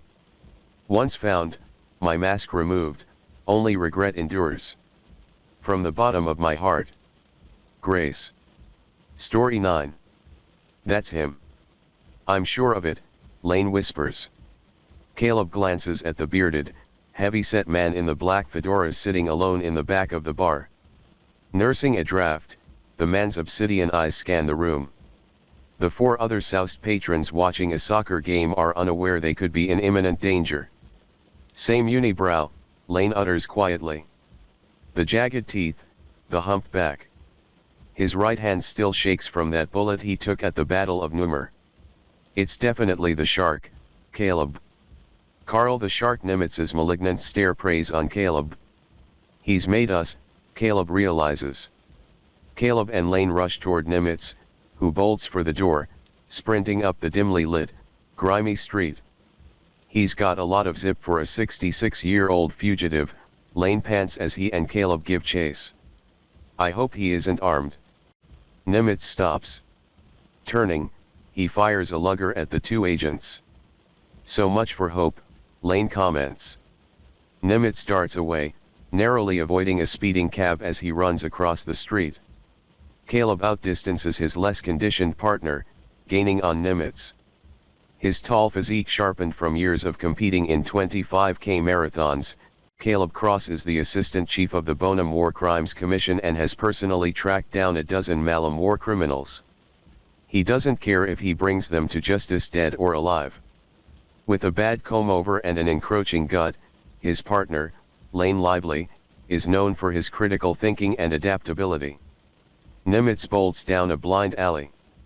Realizing he's trapped, he fires at the onrushing agents. A bullet passes through Caleb's open trench coat. Pulling out his weapon, Caleb yells, "Hands up, or I'll cut you down, shark. Nimitz's hand shakes as he fires at Caleb. The bullet from Nimitz's gun creases Lane's cheek as he enters the alley. Caleb draws a bead on Nimitz. Hit twice in the chest, Nimitz slumps to the garbage-strewn ground. Call for an ambulance, he says to Lane, kicking Nimitz's gun aside. They might be busy helping people who deserve it, Lane replies, wiping the blood away from his cheek. Caleb leans over the shark, who bares his jagged teeth at him. Defiant to the end, Caleb says brusquely. Malum's second most prolific killer meets his end in a dingy rat-infested alley where he belongs. I had 12 years of freedom. 12 years to fight for Malum. News flash, Carl, you lost the war. Get over it. I killed thousands of arrogant bonhams like you, and I would happily do it again, Nimitz rasps. I've killed a dozen bonhams with my bare hands since the end of the war. One for each year of your so-called peace. Nimitz looks at the Armed Forces service pin Caleb wears on his collar. They were all veterans, like you.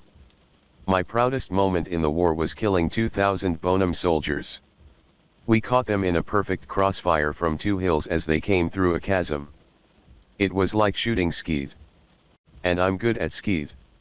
When we were done, we got a bulldozer, knocked down those 2 hills, and buried them in that chasm. Dog. Nimitz coughs, spitting blood. Woof. You may only have a few minutes left to live, Nimitz, Caleb says. Care to brag about some of your other war crimes? I laughed when I read about your capture of our capital, Hostess. None of your accounts mention your first attack, how Colonel Blake and his troops rode triumphantly into the city in their tanks, thinking they'd easily captured it. It was a turning point in the war. Nimitz gives Caleb a greasy, unrepentant smile.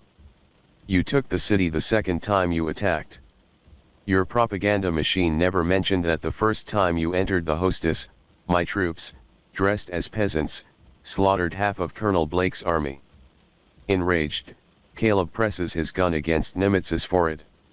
Lane pulls on his shoulder. Don't give him the satisfaction.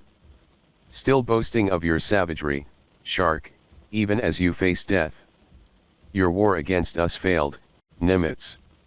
We crushed your army, bottled up your navy, and deposed your wretched king. We would have won if Brant Bader had continued to guide our army. But he was wounded during the Battle of Hostess and missed the last month of the war, Lane remarks.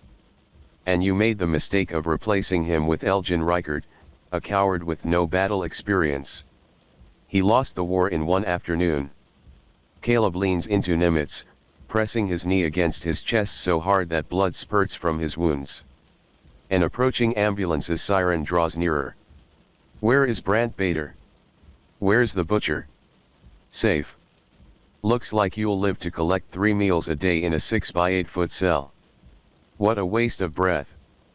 Caleb and Lane flash their badges, walking down the bleak hallway leading to the Bosom Penitentiary's underground high-security cells. Caleb looks through the tiny cell door window. Frowning, he gives the guard a look of disbelief. Shrugging his shoulders, the guard unlocks the door, remarking, he's been a model prisoner. Caleb puts his hands on Lane's shoulders, holding him back. Leave Werner to me. No rough stuff, Lane says. Entering Werner's cell, Caleb scans the room, looking at the numerous paintings on the wall. There are portraits of legendary Malum generals and commanders, as well as paintings depicting famous battles. Caleb notes that the largest painting in the center of the room is Brant Bader's. Werner continues painting, oblivious to Caleb's presence. Klaus Werner? I'm Caleb Cross, Assistant Chief of the Bonham War Crimes Commission. Bent over his painting, Werner replies, good for you. Have a seat. There's only one. I've come to ask you about the Commander-in-Chief of your army, Brant Bader. Former Commander-in-Chief, Mr. Cross. Hostilities ended a dozen years ago. And you were found guilty of 20 counts of war crimes and sentenced to life here. We balanced the books in the past 12 years by capturing or killing King Corona's entire war council.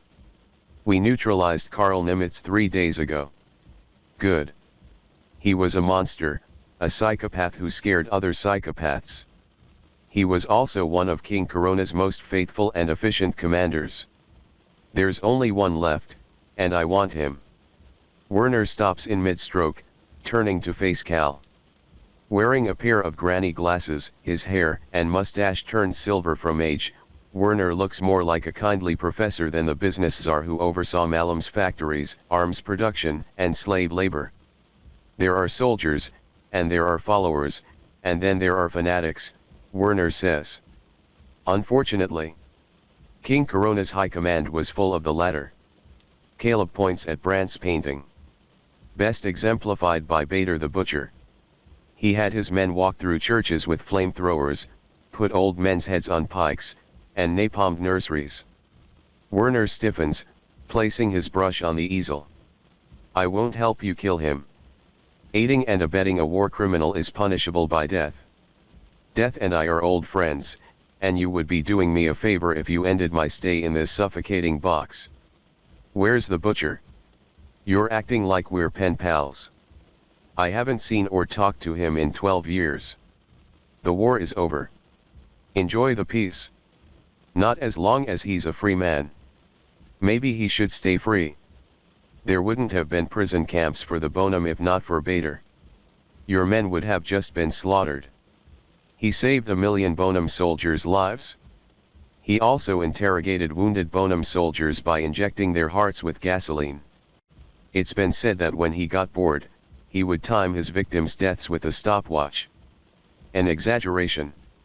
He bombarded the city of Karas for 3 days, then had his men gather the thousands of survivors and had them gassed. Bader and his men burned, looted, and razed more than 20 Bonum cities, killing women, children, and the elderly. He ordered that the remaining soldiers and citizens defending the village of Trias be buried alive, that is, those he and his men didn't run over with their tanks. My brother was in Trias. He was thrown into a common grave and treated like a piece of trash. I'll tell you what the Malam thought of Brandt Bader. He fought off the advance of 45,000 Bonum soldiers with only 5,000 men. When General Rundstad's troops were pushed back to the sea, Baden and his men held off 3 armies, allowing over 250,000 Malam soldiers to escape by boat. He pulled the king's nephew from his burning tank in one battle. When your troops stormed the royal castle, instead of saving himself, King Corona had his guards help Bader escape. That tells you all you need to know about him. He was charismatic, a brilliant strategist, and brave. He was a butcher to you and a hero to us. Where is he? After 12 years, who knows? He was supposedly evacuated to the neutral island of Muro. He obtained travel papers through a sacred order of monks, and a group of sympathetic citizens put him on a private plane. No one knows where it landed. Caleb picks the painting up off the easel. Where is he? Lane and the guards storm into Werner's cell as Caleb is beating him with the remnants of one of his paintings. Where is he? Right under your nose. Rumor has it he goes by the name of Arthur Angelus. Lane shakes his head. Why would the hottest war criminal on the planet live in enemy territory? He's hiding in plain sight. Refugium is one of the smallest villages in Bonum. He sneezes, and somebody's going to know about it. He's had time to perfect his cover, to live his lies. Look closely at him, Caleb says intently. Same build. Same full head of deep black hair. He has gray eyes. The only thing different about him is his name. It can't be him.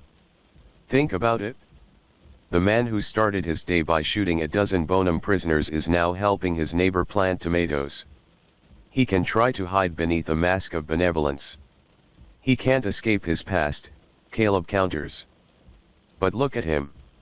In every picture we have on file of Bader taken during the war, he's either seething or frowning. Look at him now. He's smiling. He's doing something helpful, something positive. Imagine if he's reformed. I say we wait.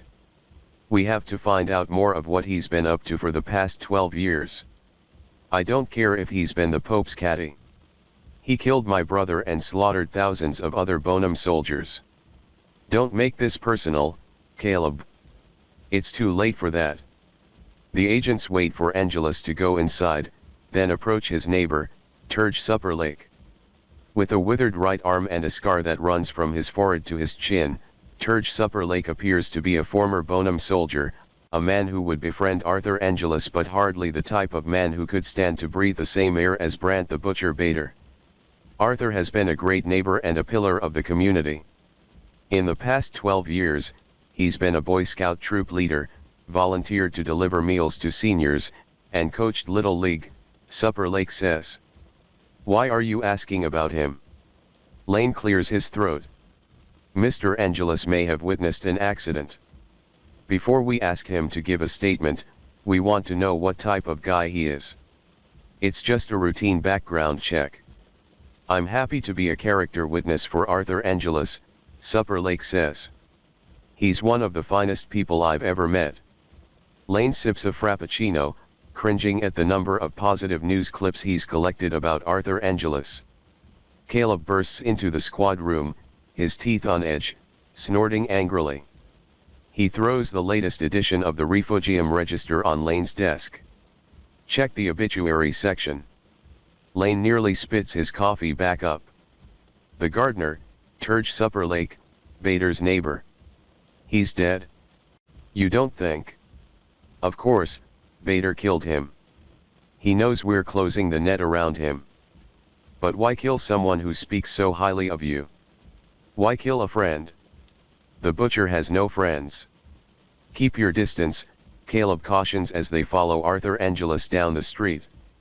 He's even changed the way he walks, Lane notes. They follow Angelus to the Refugium Senior Center community room. Caleb grumbles as he looks at the banner above them, proclaiming that Arthur Angelus sponsored the Community Day Fair. A band of SBRI senior citizens are playing songs for an appreciative audience. On the other side of the room, children are playing carnival games for prizes and getting their faces painted. Arthur Angelus and a few other seniors are handing out free hot dogs and hamburgers. Caleb steams. You hungry? Lane asks. Caleb watches Arthur Angelus exit the local delicatessen carrying his lunch in a plastic bag as he whistles a jaunty tune. We've been following this rat for a week. Let's take him, Caleb says, screwing a silencer onto his gun. Whoa. Not that way. He's unarmed. And he looks a little, I dunno, weak. It's an act, Caleb insists, gritting his teeth. He's alone, and no one's around. Now's the best time. Still, we can take him alive. A trial would help heal the families of the men he butchered. Not my family, Caleb sneers, bolting from the car. Caleb. No. Bader. Arthur Angelus turns around, giving Caleb a bewildered look. I'm Arthur Angelus. Caleb fires 2 shots into Angelus's chest. He falls onto his back, blood spewing from his lips. Caleb stands over him. Die, butcher. For a moment, Angelus's gentle, bewildered stare freezes him. Caleb empties his gun into Angelus. Arthur Angelus's wife, Aurora, weeps over his coffin. A young woman leads her away. Something's not right, Caleb. There wasn't any mention of Bader having a second wife or a daughter in his file. I mean, this guy's the #1 war criminal in the world, and hundreds of people have shown up to pay their respects. He can't have fooled this many people. Caleb and Lane join the receiving line. I'm sorry for your loss, Mrs. Angelus, Caleb says, gently taking her hand. Thank you. Arthur retired from working at the library not too long ago. I thought we'd spend the rest of our lives together, fishing, hiking, and antiquing. He loved going to the opera. First, his best friend, Turge, dies from a heart attack, then some thug guns my husband down like a dog. Even after changing his name, I warned him that people would think he was Brant. Arthur wasn't Brant Bader. Heavens, no. I wouldn't have married that animal. Arthur was Brant Bader's twin brother. Arthur changed his name because his brother's abominable behavior nearly ruined our lives. We left Malum just before the war started, emigrating here. I hate the thought that Brant is still out there somewhere laughing, drinking, possibly even murdering some innocent soul while my Arthur takes his place in the cemetery. Caleb looks at the man in the trench coat trudging along the sidewalk, then at the photograph he's holding. He's the right height. Bader's hair was full. This guy's hair is short with streaks of gray. Bader was tall, distinguished, and good-looking. Even with that coat on, this guy looks scrawny, disheveled, and is no beauty. It's all part of his disguise, Lane. We have to be sure this time, Caleb. Caleb twists a silencer onto his revolver. That's him. I'm sure of it. Story 10. I am completely done with this kind of work, Mark said, taking in the air like a drowning man. His chest heaved, and sweat clung to his skin despite the cool night. He removed the extra garments he'd worn and tossed them onto the passenger seat as he struggled for his keys. His phone vibrated. Is it done? Mark swallowed with a dry throat. Yes. Look at your checklist. A pause. Tell me you have everything in your possession. Mark rushed through it, his fingers quivering as he pulled out the crumpled list. A knife, gloves, broken glass, fingerprinted cloth, rusted gun, pebbles, strings and a blood bag.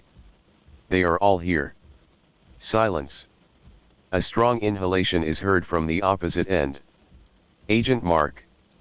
The voice became brittle, razor thin. Tell me you didn't put the rusty gun and ended up putting the good one. Mark's pulse quickened. You were supposed to. I know. His voice was hoarse. Look, Did you forget to call the police too? Because that will give you a good window to fix. He paused. The weight of his own error fell on him like a stone, slamming into his ribcage. No. A beat of quiet. Then, Steele. You absolute fool. His fingers clasped around the telephone. They should be there in a few minutes. Go back. Her voice was cold now, leaving no room for dispute. Fix it before they arrive. No holes or loose ends. The press will be there. I'll handle it, ma'am. His mouth was dry. I'll. The call was cut off. Mark stared at the phone, the weight of his failure crushing into his chest. And then he turned and walked back into the night. Mark pulled on his black glove, but his hands were moist with sweat, causing the leather to cling to his fingers. He flexed them, exhaled through his nose, and wiped the back of his hand across his forehead. Despite the cold night, his body burned. What happens if I get caught? What will happen to my family? Will I live another day? The questions gnawed at him, each one more serious than the last. He had been playing this game for far too long and in depth. Every job chewed him up and spat him out. But this was different. One mistake. One gun was misplaced. And now he was walking directly into the fire to put things right. One final job. One final fix. Then I am done. He told himself this previously. The fence loomed ahead, corroded and bent at the top, where he had previously slipped through. His escape path. He is now on his way back inside. The path leading to the house seemed strangely neat, as if someone had swept away the turmoil. What about the entrance? A different story. Bullet shells littered the floor. The windows shattered, jagged glass striking the moonlight like broken fangs. A battle had occurred here. Chickens. Some were dead, stiff with panic. Others still running, wings flapping wildly. Mark crouched, grabbing a pair of torn shoes from the ground, and placing them carefully by the door. A string tied nearby if the chickens moved, So would the shoes. A simple trick. Misdirection. One last job. Mark's boots crunched softly as he took a step forward, his breath tightening. He eased past the barrier, surveying the surroundings. Inside, damaged light bulbs dangled from exposed wire, and the area smelled of cordite and filth. His gaze flickered to the door ahead, which led outside. He returned inside, boots silent against the floor. A hallway extended ahead, leading upstairs. The stairs were stained with blood. At first, little droplets. Then there's a trail. Thickening. Building up. Mark followed. Take slow, measured steps. He rounded the corner. There. The body lay on the floor, limp and motionless. A rare, beautiful, untouched pistol sits beside it. Blood pooled in various shades: bright crimson, fresh, dark red, strategically arranged. Crossfire illusion. His fingertips twitched. He took the decent pistol from the floor and placed it in his backpack. He moved to position the rusted gun, which should have been there all along. Then, a clattering sound. Mark's body froze. The sound resonated throughout the empty house, bouncing off the damaged walls. His breath was trapped in his throat. From downstairs, a voice. Who's there? Paul, the police boss, stood at the front entryway, gun pulled, observing the wreckage before him. The apartment was destroyed: bullet shells at the entrance, broken windows, and an odor of blood. His chest contracted. His brother lived here. A noise. Upstairs. Paul's jaw constricted. Somebody was still inside. He took a slow step forward. Glass crushed under his boot. Who's there? His tone was stern and cautionary. No response. His grip on the gun intensified. He was not in the mood for silence. Inside the house, Mark froze. His breathing was ragged, and his heart pounded against his ribs. He needed a way out. The windows were excessively high, and the entrances were blocked. His pulse shouted at him to act quickly. His gaze flickered to the yard. Chickens. Mark took a small rock from his pocket and tossed it at the hens outside. Flap. Flutter. Chaos. The torn shoes shook. Paul turned toward the noise. The gun is raised. Stop there. I'll kill you. His voice rang through the night as he stepped outside and fired a warning shot. The gunshot echoed. He walked cautiously, rifle level, eyes scanning the yard. The hens were still panicking, and dust was kicking up around them. And then he saw it. A string. Tied to the shoes. Attached to the chickens. His breathing slowed. A setup. Inside, Mark moved. He only had seconds. He hurried for the stairs, but his foot landed on a loose board. A modest sound, but sufficient. Paul froze. He turned back. Prepare to fire. Who's there?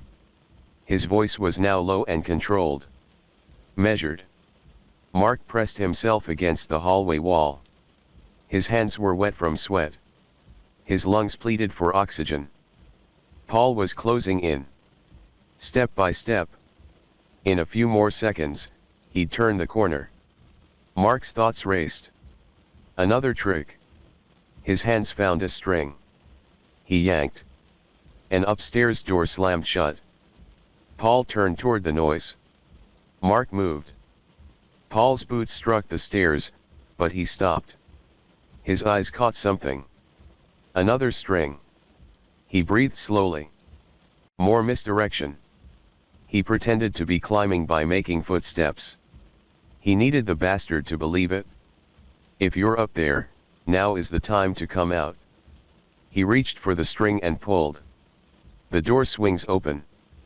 Paul waited. Then there's a shadow. It slipped past the hall. There. Paul stalked forward, silently this time. His muscles were stiff and ready. He rounded the hallway with his rifle raised. Nothing. Mark was gone. A quick fluttering of wings outside. Paul's stomach sank. He turned, too late. Mark was already at the fence, rushing. Paul dashed to the door, rifle raised, but the sirens were already sounding in the distance. Mark disappeared into the night.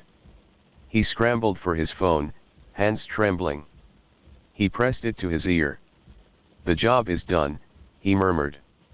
A shadow observed him from a distance. He did not notice.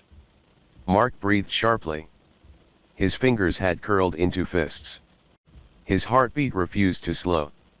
His gaze flickered to his hands. His gloves were gone. The revelation struck like a bullet.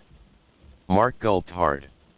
He cleaned his face and felt the weight descend into his bones. Then, his lips parted and his voice scarcely rose beyond a whisper. "I am completely done with this kind of work."